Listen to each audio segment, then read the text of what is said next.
Hey, what's up guys? My name is Matt. Today I'm bringing you 5 brands I think are overpriced and you should not be paying for. Let's get into the video. Now, I just want to put a disclaimer out there at the very beginning that there will be no luxury brands on this list.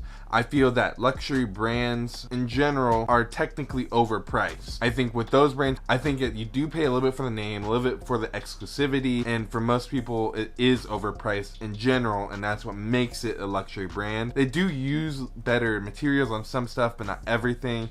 But I just want to put a quick disclaimer out there before you start commenting. Louis Vuitton's overpriced. Vetements is overpriced. This brand is overpriced. And if you want to know my opinion on that, I think that Mastermind, Vetements, and Balenciaga are honestly the most overpriced in my opinion. But again, that's my opinion, and I just want to get that out of the way now. The first brand that's going to make my list is actually Urban Outfitters. Now, the reason why Urban Outfitters is on the list, even though it's kind of like that middle-ish low-end tier, is mainly because I feel like you can get a lot of their looks and quality and clothing at like $10 to $15 to $20 cheaper, even probably more than that. I remember going in there when I was like first getting into fashion, and these shirts would be on the shelves and I really love them, and I look and I'm like $50 for a t-shirt that's like kind of mediocre and kind of just has a decent wash. Like, that's not really worth it. I think that if you really want like those looks, you can go to like places like Pacsun, go places like Uniqlo, pretty much like any other fast fashion brand if you really want that like lower end clothing. I think a lot of those brands really fit the quality of their clothing better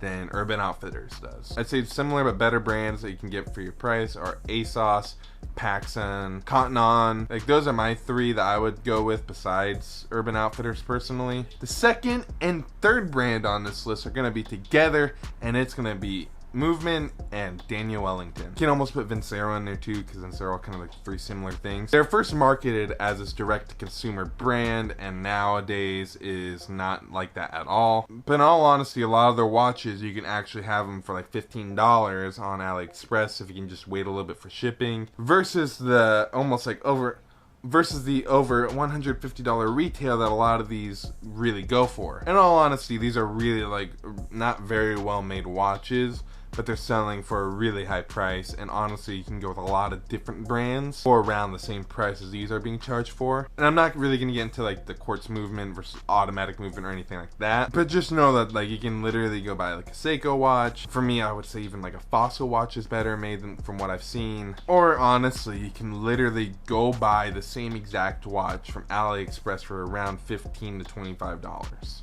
The fourth brand on my list is actually Vince. Now, some people who might know me, it might come as a little bit of a surprise since I do own some Vince clothing. But overall, I think their clothing is a little bit overpriced for what you get. I think a lot of what you're paying for with Vince is more of the cut rather than the quality. But the cut, for me, you can probably find it at other places for like the same exact thing. I think a good example is you can have a COS t-shirt that in general, like, I don't find to be the most reasonably priced stuff off sale, and it has like a very similar fit to my Vince shirt that costs around $20 more for the same ish cut t-shirt. And overall, I just don't feel like a lot of their clothing is really built to last. I definitely see a lot of it in Nordstrom Rack where it's so thin that it's already ripping when it's on the hanger, and for me it's not a very good indicator of quality. For me, if you want to go with some of these more basic brands, you could go with COS.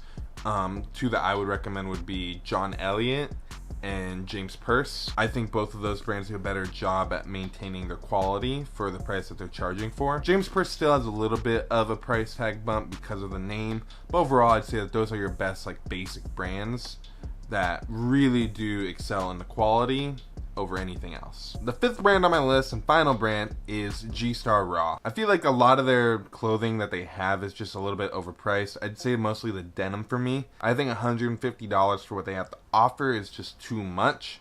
I think when you have brands like All Saints, when you have brands like Represent, when you can find like brands like Acne and even other brands like that, I think it really puts the price proposition into perspective. I think they can do well at some of their jeans. I think a lot of the jeans for me are just a little bit too almost over-designed and just simply overpriced for what they're charging.